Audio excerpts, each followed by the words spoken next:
We got three things on the docket today. We're going to review our terms. We're going to take a look at Quizlet Live, so you can take that term quiz early next week. I've got a little presentation, a little PowerPoint called The War in Europe, just kind of walking you through the different stages of the war in Europe.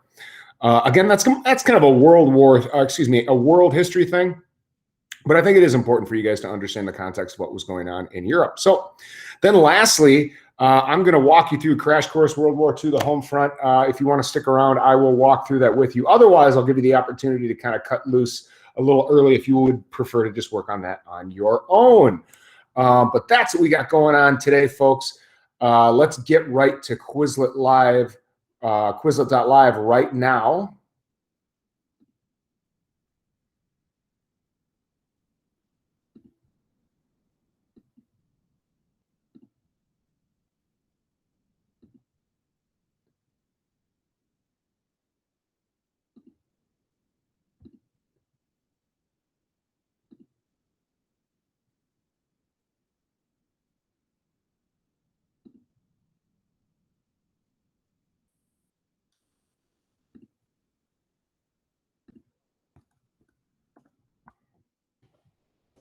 Let's review some terms right away. How many we got here?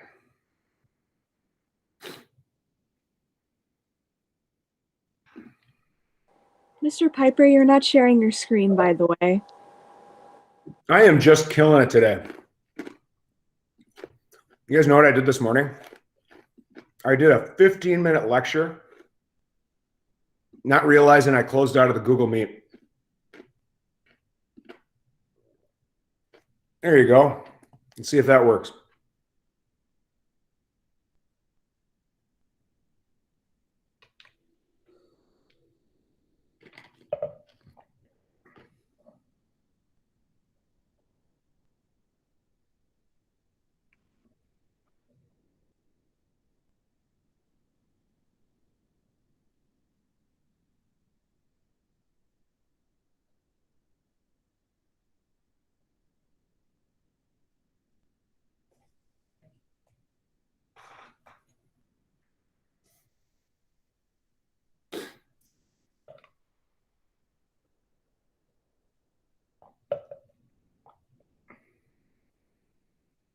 Listen, just three of you, two of you. Give you about 20 more seconds to jump in.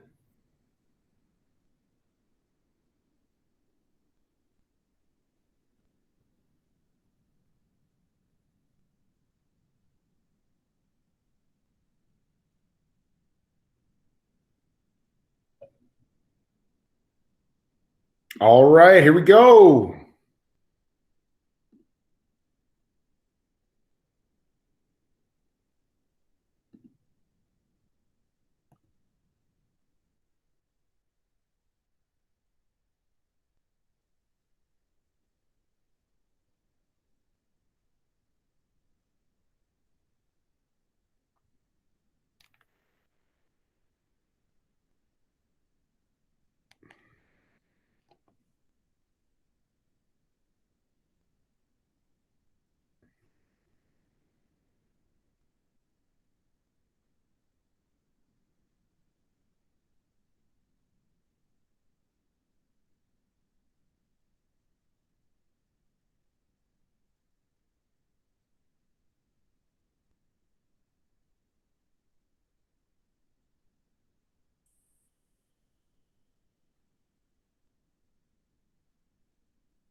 All right, here we go. Round two. And there,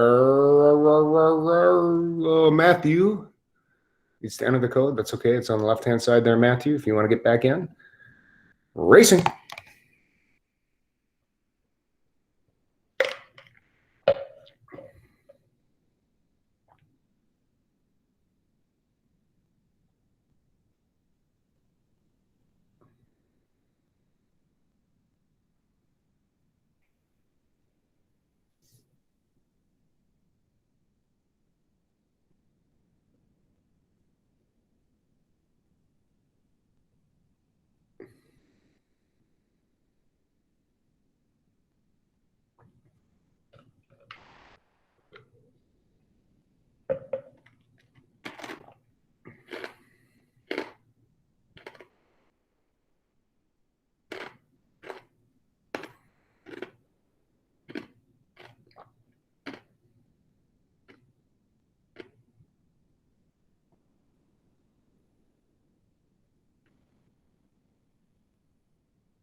This is it, folks.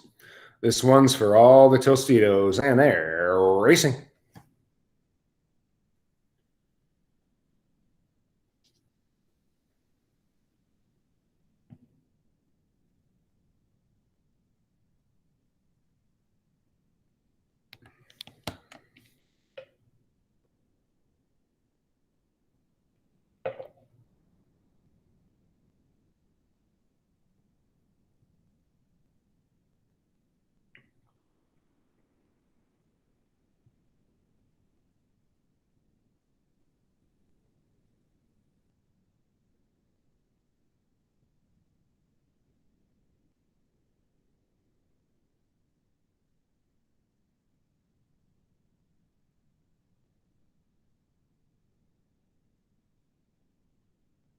All right. Let's see if I can figure this out today. All right, here we go. I want to go back to, let's see. I'm going to go back to this, and we are going to take a look at this real quick, okay? Luke, I am your father. What's wrong with you? All right. So understand this, folks. In terms of what government structures are really kind of going on in the time period in which we're talking here, understand that you've got your real radical form of government, which is going to be communism in the Soviet Union. And you guys remember probably from US History AS talking a little bit about how communism is this concept that everybody is equal. Everybody gets paid the same amount. Everybody's doing different jobs, but there are no private ownership of anything. It's all public ownership of different things. So here's the Soviet Union as your radical form of government way over here. And then way over on this side, the opposite of everybody being equal would be everybody is unequal, okay? And unequal is kind of how fascists saw their society as structured, okay? So as much as we like to say that communists are the opposite of capitalists, where we probably put capitalism and democracies probably somewhere around right here, as much as we're different from the communists, boy, did the communists not get along with the fascists. The fascists and the communists hated each other. If you were to take a look at like a Soviet textbook of what had happened in World War II, it would be a good versus evil battle of the communists trying to defeat the evil fascists. And man, were they, that was a nasty war. If you want to read about some real nasty part of how war was waged in that part of World War II, okay? Just a little plug for you if you are interested in all. I watched this again just recently. It's on Netflix and it's called Greatest Events of World War II in Color. They took all this color footage and they retell the story. I think it's like an 8 to 10 part series or something like that. And if you're like me and you feel like you've watched everything that could ever exist on Netflix and you're just looking for something, this is really kind of interesting, and it is going to explore some of the very things that we're talking about here. So that's enough of the plug for now. Yeah. Mr. Winters, how you doing, dog? Did you leave again? Well, that's too bad. All right, let's go right to this. And we're going to go like that. And we're going to go like this. Close that. Oh, hey, there's Baby Alice. Everybody say hi to Baby Alice. We are going to take a look at this quick presentation here because I want you to understand what is going on in the European theater in basically 1942 to 1945. Now, there is some parts on here that are a little before that, but that's okay. So understand that when World War I ends and we've got the Treaty of Versailles, that there are several German-speaking parts of Germany that are no longer going to be a part of Germany, including the Rhineland, including parts of the Sudetenland. And Germany is real embarrassed about this, okay? The part of the Treaty of Versailles was that they were only allowed to have 100,000 troops. Well, through a democratic process, they decided that they were going to move right to fascism, and the Nazi Party comes to power in Germany, okay? One of the first things that they're going to do is they're going to march their troops right into the Rhineland, okay? Right into the Rhineland, okay? Then they're going to march right into Austria, and Austria is going to welcome them with open arms. Okay, not a shot fired there either. Okay, immediately after, you're going to see them kind of make this little move on the Sudetenland. Well, after this, you are going to see what became known as the meeting at Munich. And at Munich, the leader of Great Britain at the time was a guy by the name of Neville Chamberlain. And Neville Chamberlain kind of had boosted the ego of everybody, of all the allies, saying that they were going to avoid another world war and that they were going to have peace in their time. But what Munich kind of went down in history is kind of appeasement of the Allies appeasing Germany and saying, oh, well, they've taken the stuff that we took from them. Now they're going to be happy. Well, this appeasement only made them more aggressive. Hopefully some of you have read the Remember Your Childhood book, If You Give a Mouse a Cookie. And that's kind of how Munich played out. Immediately after that, Germany is going to invade Czechoslovakia. Okay, and you are going to see Italy start to mobilize. Okay. All right, this part that is worth mentioning is what was called the Non-Aggression Pact, okay? As much as the Nazis and communists hated each other, the one thing that they could agree upon was their hatred of Poland, and they decided that the Soviets would invade from the east and the Nazis would invade from the west. So, I don't know why my colors aren't working out here anymore, but you're going to see different parts kind of going the way of that red Nazi flag now. In France, they're going to set up what was called the Maginot Line, and they tried to heavily fortify this part, this border that they shared with Germany, thinking that they'd be able to hold them out, much like they did in World War I. But it didn't work out that way. You know, France was able to hold off Germany for 4 years in World War I. They weren't able to hold out the Nazis for 4 weeks in World War II. Okay, the Nazis just had better tactics. A lot of people kind of make fun of France during World War II, saying that they, that they fell quickly and that they weren't a very good army. They had a great army. Okay, they had. I mean, in terms of numbers, there was no reason why they should have fallen as quickly as they did. It was just the tactics of the Nazi blitzkrieg that Hitler was able to practice in the Spanish Civil War before they even started this war. So from here, you're going to see Norway. Okay. Now they're going to move into those Benelux countries, so Belgium, Netherlands, and Luxembourg. France is going to fall, and then you're going to see the difference between occupied France and what was called Vichy France. Vichy France was basically like France installed a puppet ruler that was going to rule however the Nazis wanted them to. Okay, so that's the difference between occupied France and Vichy France. They're then going to use this as a jumping board or a stage to bomb London and what became known as the Blitz.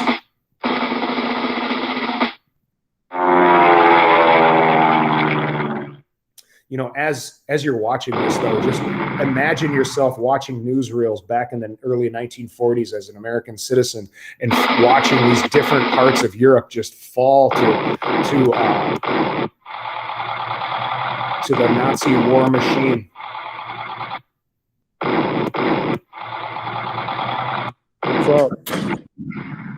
Look at how far into Russia they're making it there, okay? From here, they're going to bring the war to Africa. You might have heard about the Desert Fox, Erwin Rommel.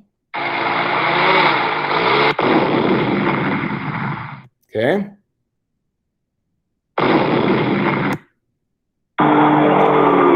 It was at this point the strategy was to invade from the soft underbelly of Europe, which is going to get really stalled on their way up through Italy.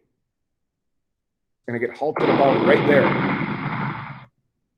Okay. It's at this point you're going to see the Soviet Union really kind of solidify. There was one thing that the Soviets really had a lot of, and it was warm bodies. They had a lot of people. There were several battles in World War II in which two soldiers would be marching into battle together with one rifle. And they were told that when one person falls, the other person picks up the gun and continues to advance. We'll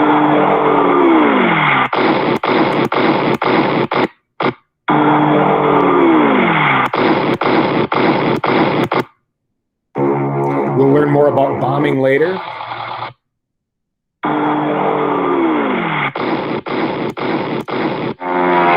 This is where remember we talked about carpet bombing. Bringing the bombing to civilians.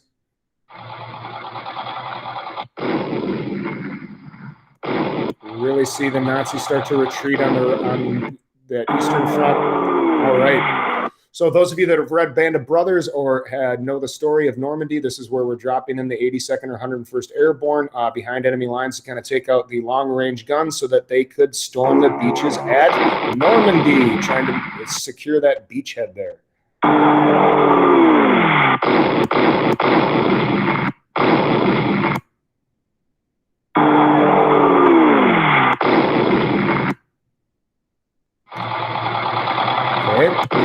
And then from there, you're going to kind of see everything fall back on this side, fall back on this side.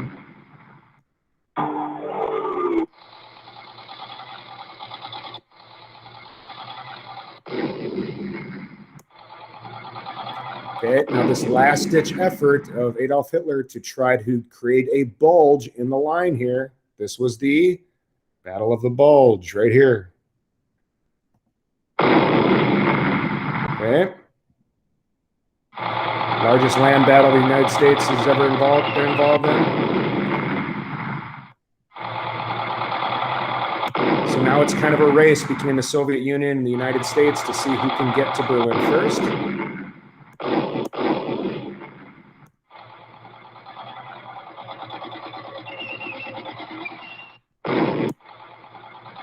Okay, and then from there, see the Nazi flag go down, and then we'll talk about this when we get into the Cold War, but they're going to break up Germany into several different zones, which are going to be occupied by different allies, and they're going to do that with Berlin as well. They're going to divide it into 4 zones. So I know that that was kind of a quick synopsis of the war in Europe, but I want to get right into that crash course thing so I can get through that in a quick fashion. Now, if you are like, you know what, Mr. Pieper, I can do that crash course on my own. I don't need you to hold my hand through life. So be it. You can go and do that right now. But for those of you that want to come along on the ride, I'm going to play the video right here and point out the questions from the sheet, okay? So if you would go to that worksheet, open up Crash Course World War II Home Front.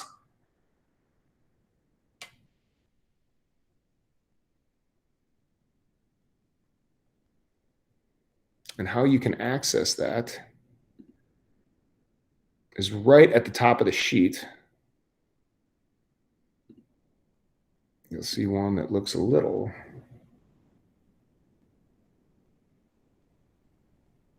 something like this. And I'll share my screen so you can see this.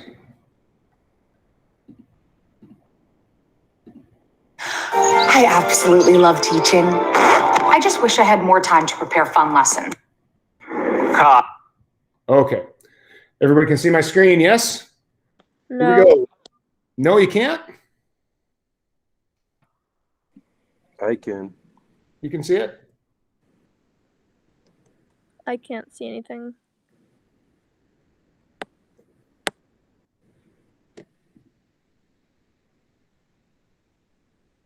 Who can't see anything? Me.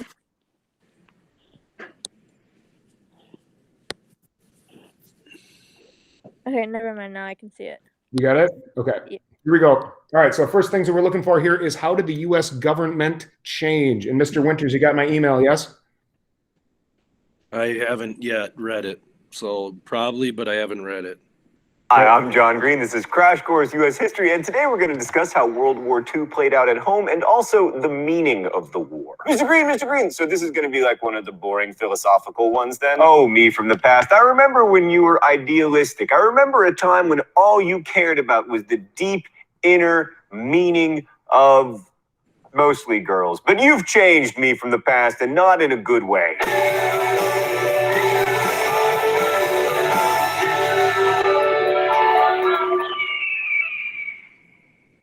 So anyway, World War II brought about tremendous changes in the United States, in many ways shaping how Americans would come to see themselves and how they would want to be seen by the rest of the world. Some of these ideological changes were a continuation of the New Deal, others were direct results of the war. But one thing we can say is that by the end of the war, the country was very different.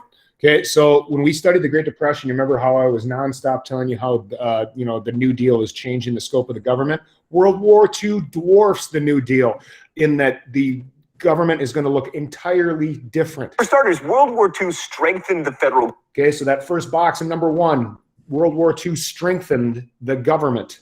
Government of the United States. This always happens when a country goes to war, but always happens. Okay, you go back to the Romans. Okay, back in whenever they had a time of war, they declared a dictator so that it was a stronger government. Okay, so now we're looking for 3 federal agencies, and I'll point them out. World War II brought about even more governmental intervention and control than we had seen in World War I. It was like the New Deal on steroids, like federal agencies like the War Production Board. That's the first one. The second one, War Manpower Commission. War Production Board, War Manpower Commission. And the other one is Office of Price Administration, I believe, but I'll play it in just a second. Board, War Manpower Commission, and Office of Price Administration. An Office of Price Administration. Essentially, what they were doing was the government was telling businesses what they had to do, what things were going to be priced at, whether or not they were going to allow unions, all of that stuff. So if you have, like, if you're kind of sick of people being upset about what the federal government is telling them, like today, like if you're upset about or if you've been noticing people saying more like, oh man, I hate that the federal government is telling us whether or not we can go to restaurants or whether or not we have to wear masks. I don't want them telling us whether or not we can do this or that. World War II was crazy in that they were telling them exactly what they had to make. Like imagine you own like a t-shirt factory and the government comes in and goes, you're not making t-shirts, you're making stuff for the army, you are making uniforms, you are making this, you are making that, and we're telling you what you're going to price this stuff at, okay? So can you tell me those 3 again? I'm just catching up. Yep, you can go ahead and open up your email, Mr. Winters, and see that I sent you this complete. Oh, you sent me it finished? Yep. Oh, you're the best. Well, why do you think I wanted you to open your email? Because you wanted me to find what you sent me. Okay, thank you. Took unprecedented control of the economy. There was massive rationing of food and supplies. Entire industries were completely taken over by the government. The federal government fixed wages, rents, prices, and especially production quotas. Like if you're looking to buy a... Okay, so the last box there, the government controlled everything. They controlled everything. If you were an automobile maker, they came in and they said, you're not making the 1942 model Ford. You're making tanks and Jeeps for the Army, okay? 1942 model Ford or Chrysler, good luck, because there weren't any. The government told those car makers not to create new models that year. So basically, FDR was president for life and controlled all the industries. I mean, how did this communist... We've talked about FDR before, haven't we? Did we say how many terms that guy served as president? Apparently not. Well, typically, you know, before this, there was the precedent that Washington served 2 terms and everybody else went, okay, when you serve 2 terms, you should be done, but there was no rule against it, okay? FDR was president for a long, long time, okay? He got elected for a 4th term before he died in office, okay? End up on the dime? Well, the answer is that while it might have sucked not to have a 1942 Ford, most people were just happy to be working after. Okay, so number 2, what did the federal government take over? All of these jobs. The federal government was in charge of all of these jobs. And why did people put up with it? Because they had a job. Okay, think about that. Before this, there was the Great Depression in which the unemployment rate was really high. But now all of a sudden, everybody's working. And some people that weren't even considered to be in a position of work, housewives and stuff like that, now all of a sudden have a job. Okay, so number 3, what was controversial about federal spending? after the Great Depression. Unemployment dropped from 14% in 1940 to 2% in 1943. Of course, 13 million Americans were serving in the military in some capacity, so that helped employment. But in general, the war kicked the American economy into overdrive. Like by 1944, American factories were producing an airplane every 5 minutes and a ship every day. U.S. gross national product went from 91 billion to 214 billion during the war. Why did this happen? Well, that's controversial, but primarily because of federal spending. Government expenditures during the war were twice the amount they had. Number 3, what was controversial about federal spending? It doubled. Okay. How was it financed? It was financed through debt and taxes. Debt and taxes. And in the previous 150 years combined. Although a lot of this was financed with debt, much of the war was paid for with taxes. Like the federal government began the practice of withholding taxes from paychecks, for instance, a practice I first became familiar with when working at Steak and Shake, discovering that instead of being paid, I don't know, like $100 a week, I was being paid negative $30 a week because I had to declare my tips. Those of you that have had jobs, you understand that like they take your taxes right out of your paycheck. Well, that didn't happen before World War II.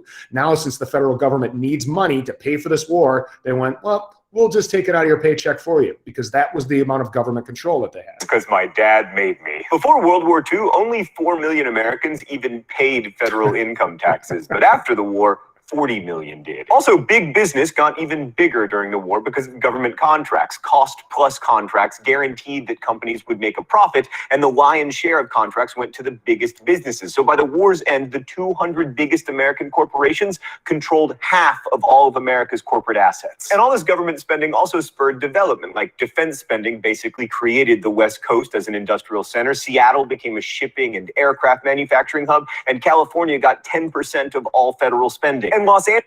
Okay, so think if you go way back and you think like December 7th, 1941, all of a sudden Pearl Harbor gets bombed and the country kind of goes in a panic because the fleet they thought was all but gone. Okay, and they had to start making tanks and planes and ships like now.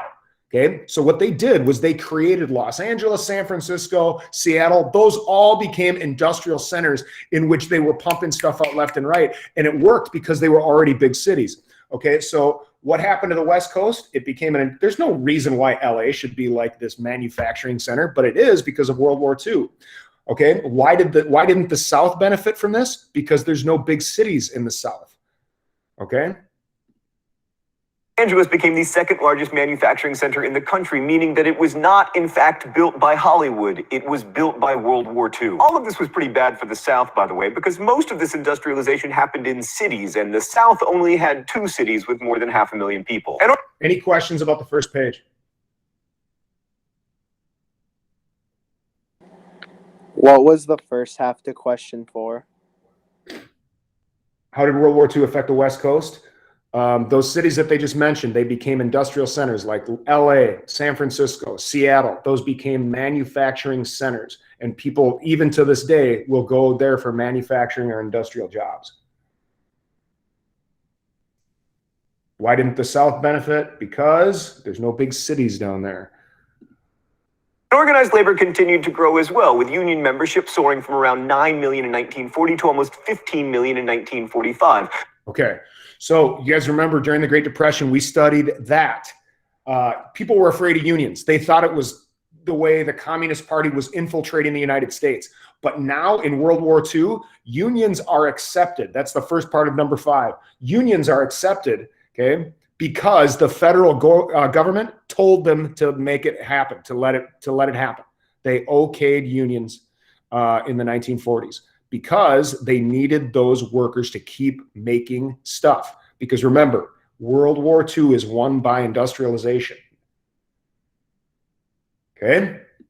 Besides union-friendly New Deal policies, the government forced employers to recognize unions in order to prevent labor strife and keep the factories humming so that war production would not decrease. And from a human history standpoint, one of the biggest changes is that many of the workers in those factories were women.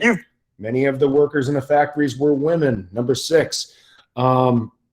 if you're interested in women's studies, women's history, this is kind of a complex period to look at, because you could look at it as a step forward in that women were in the workplace. However, at the end of the war, the societal norm said that, well, women, you should probably get out of the workplace because you need to vacate that job for a man that's coming back from the war. So there's this kind of like one step forward, two steps back type thing, you could argue.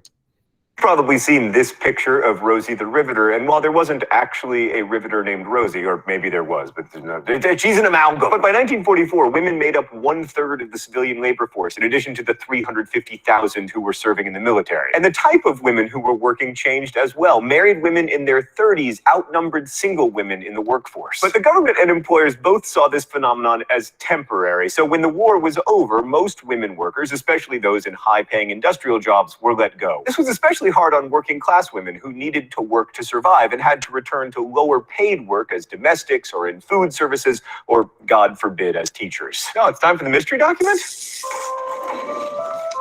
The rules here are simple. We use primary sources for learning, as this is a serious show about history, and then if I guess the author wrong, I get shocked. Okay, what do we got today? Let's take a look. Certainly there is no time for any of us to stop thinking about the social and economic problems which are the root cause of the social revolution, which is today a supreme factor in the world. For there is nothing mysterious about the foundations of a healthy and strong democracy. The basic things expected by our people in their political and economic systems are simple. They are equality of opportunity for youth and for others, jobs for those who can work, security for those who need it, the ending of special privilege for the few, the preservation of civil liberties for all. I mean, that's some pretty hardcore New Deal stuff right there. And the biggest New Dealer of all was FDR. But I remember last time when I guessed FDR and it was actually Eleanor Roosevelt.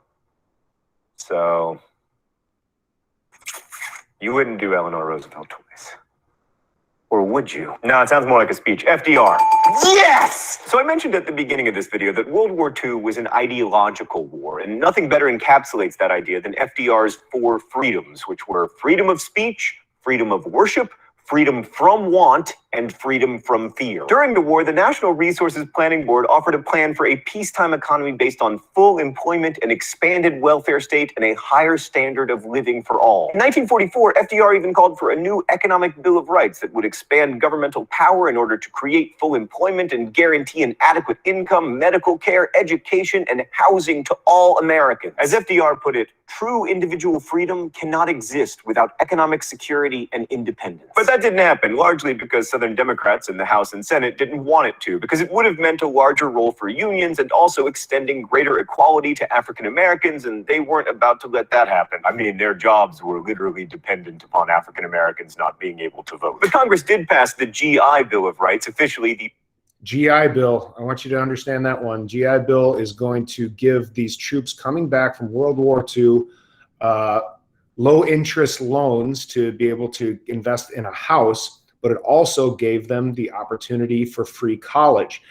There was no earthly reason why my father was going to go to college, but when he came back from Vietnam, he went to college because it was free, and he got a pretty good job because of it.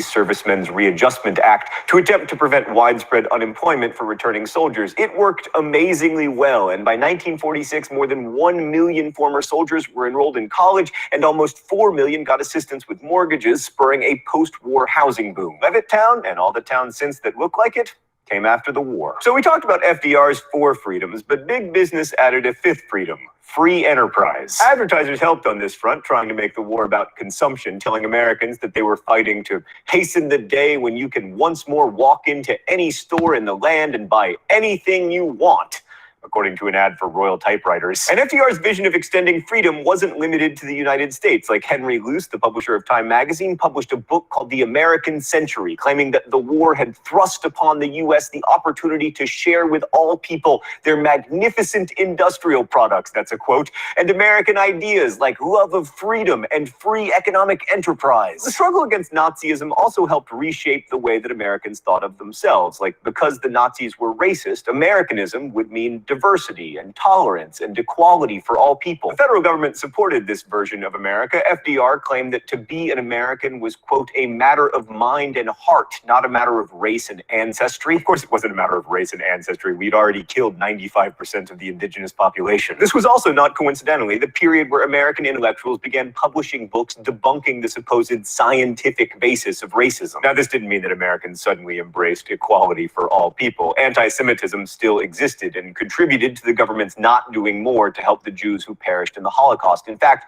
only 21,000 Jewish people were allowed to come to the U.S. during the course of the war. And white people's fear over minority groups contributed to race riots in Detroit and the Zoot Suit riot against Mexicans in Los Angeles in 1943. Not just a song by the Cherry Poppin' Daddies, also a tragic moment in American history. The war years saw a dramatic increase in immigration from Mexico under the Bracero program, which lasted.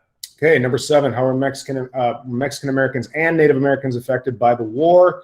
It's going to increase immigration under the Bracero program here. And also Mexican Americans and Native Americans are both going to serve in the Army. Okay, they're going to give a figure here in a second. 1964, and about 500,000 Mexican American men and women served in the armed forces during. So a good number of Mexican American men and women served in the war, as well as Native Americans. And you probably heard about the Navajo Code Talkers. That was a big deal in World War II as well. During the war, as did 25,000 American Indians, although Indian reservations, being largely rural, didn't really share in the wartime prosperity. Asian Americans are probably the most glaring example of the failure to be adequately pluralistic. Although things did improve for Chinese Americans because America couldn't keep restricting the immigration of its ally in the war, Japanese Americans suffered horrible racism and one of the worst violations of civil liberties in America's history. Executive Order 9066 in February 1942 expelled all persons of Japanese descent from the West Coast. 70% of Japanese Americans lived in California, and as a result of this order, more than 110,000 people,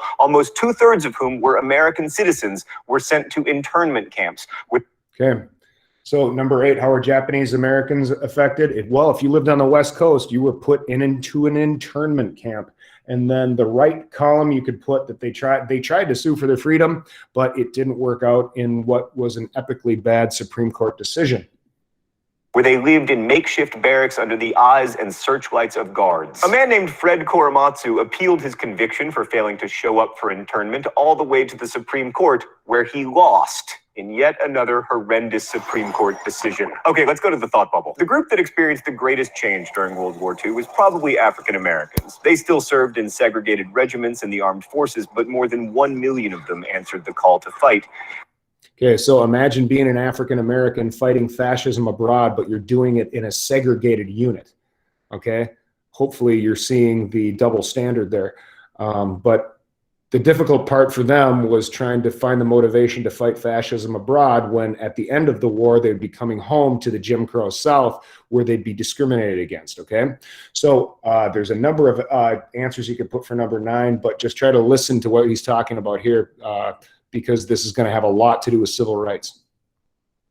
And just as important, continuing the Great Migration that had begun in the 1920s, 700,000 African Americans left the South, moving to northern and especially western cities where they could find jobs, even though these mass migrations often led to tensions between blacks and whites, and sometimes these tensions exploded into violence. World War II also saw the beginning of the civil rights movement. Angered by discrimination in defense employment, black labor leader A. Philip Randolph threatened a march on Washington, demanding access to defense jobs, an end to segregation, and a federal anti-lynching law. He didn't get all those things, but he did get Executive Order 8802, which banned discrimination in defense hiring and created the Fair Employment Practices Commission.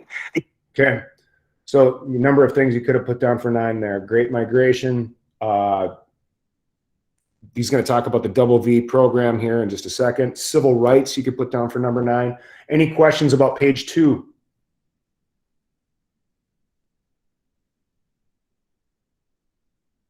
None? Okay. When we get to page 3 here, you can cross out the right column of number 10. All I want you to do is list the 4 wartime conferences. Okay? Just list the conferences. You don't have to put down the outcomes, okay? But what you need to understand about those conferences is that FDR, Churchill, Stalin are deciding what to do with Germany and Japan and Italy once they win. The FEPC couldn't enforce anti-discrimination, but as a compliance agency, it helped African American workers obtain jobs in arms factories and shipyards. By 1944, more than 1 million Black people were working in manufacturing, and 300,000 of them were women. The rhetoric of fighting a war for freedom against a racist dictatorship wasn't lost on African Americans, and many saw themselves as engaged in the Double V campaign, victory over the Axis powers abroad and over racism in the United States. The war saw ending segregation and Black equality become cornerstones of American liberalism, along with full employment and the expansion of civil liberties. Eventually, even the Army and Navy began to integrate, although the full end to discrimination in the military would have to wait until well after the war. Thanks, Thought Bubble. So if America was isolationist before the war, and I've argued that it actually wasn't really, after the war, it certainly wasn't. FDR took a very active role in planning for a more peaceful and prosperous post-war world, and conferences at Tehran, Yalta. There you go. There's your first three: Tehran, Yalta, and Potsdam. These were all meetings in which these guys were coming together to talk about what to do with the world after the war. And isn't it interesting that the other leaders agreed to sit, okay, with FDR? As you well know, that FDR wasn't able to stand on his own at that point without his leg braces. And Potsdam clarified war aims and established the idea that Germany would be divided and Nazis tried for war crimes. These conferences also laid the foundation for the Cold War in allowing Soviet influence in Eastern Europe, especially Poland, so that wasn't such a good thing. But the 1944 conference, Bretton Woods, last one. Tehran, Yalta, Potsdam, Bretton Woods, Bretton Woods. Hopefully that answers number 10 for you. Okay, so now we're looking at what's the goal of the UN and the U.S.'s role in the UN. Woods in beautiful, freedom-loving New Hampshire established America's economic dominance as the dollar, which again would be backed by gold, replaced the pound as the main currency in international transactions. It also created the World Bank to help rebuild Europe and also to help developing countries, and the IMF to stabilize currencies. How well that's worked is debatable, but this isn't. The United States became the financial leader of a global capitalist order. The United States also took a leading role in establishing the United Nations at the Dumbarton Oaks Conference in 1944. Why do we not have a UN commission on improving the names of historical events? The goal of the UN was to ensure peace. World peace. Number 11. What's the goal of the UN? World peace. And what's the UN's role in it? We'll find out in a second. And the United States is positioned as one of the 5 permanent members of the... One of the 5 permanent members. So the winners of World War II all became the 5 permanent members of the Security Council, and nothing can be done without the 5 members of the Security Council. Security Council signaled that it intended to take an active and leading role in international affairs. And we had to, because by the end of the war, only the United States and the USSR were powerful enough to have any influence. So World War II ended... Okay, so number 12, you could have a plethora of answers here. So just pay attention to any of these things. The first one you see on your screen right now, the World War II ended the Depression and transformed the nation's economy. It's going to change the United States' role in the world. It's going to change our definition of freedom. It's going to change how we view each other, okay? By ending fascism, we kind of took a look at ourselves and went, maybe we shouldn't be so racist against each other. Ended the Depression and transformed America's economy. It cemented the new definition of liberalism established by the New Deal and opened up opportunities for diverse groups of Americans. It also transformed definitions of freedom, both at home and abroad. I mean, even before the U.S. entered the war, it issued the Atlantic Charter along with Britain, affirming the freedom of all people to choose their own government and declaring that the defeat of Nazi Germany would help to bring about a world of, quote, improved labor standards, economic advancement, and social security. At home and abroad, World War II became a war that was about freedom, but was also about what Gunnar Myrdal called the American Creed, a belief in equality, justice, equal opportunity, and freedom. I want to be clear that we have done a terrible job of living up to the American Creed, but the story of American history is in many ways the story of ideas pulling policy, not the other way around. American history is an economic and political and social history, but it is also a story about the power of ideas. And World War II helped clarify those ideas for America and for the world. Thanks. Questions about any of those? What was the last one for number 10? Bretton Woods, Bretton. Woods, Woods.